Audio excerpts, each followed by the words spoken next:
And the following day it was like, I mean, it was pretty much gone. And so then I saw him again the following week because I just felt like we needed to work a little bit more.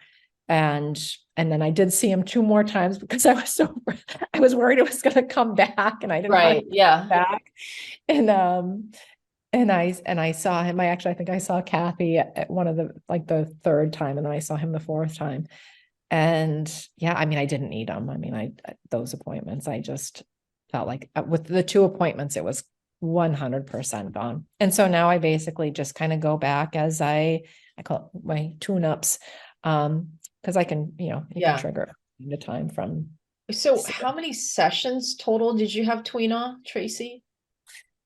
Oh, I mean, the pain was gone with the second session, but Yeah. I've probably had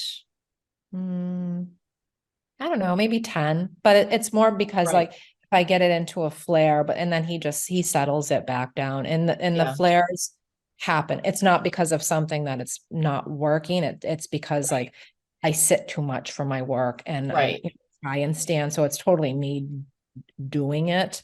Um, and I probably could do Qigong because he keeps telling me that I need to do that. But I'm Yeah, like, I don't know what yeah. he gives you the whole regimen. But I mean, Oh yeah. that's pretty amazing. So you're saying after two sessions of Tui Na, the entire pain, your pelvic pain was gone? Gone, Yeah. gone.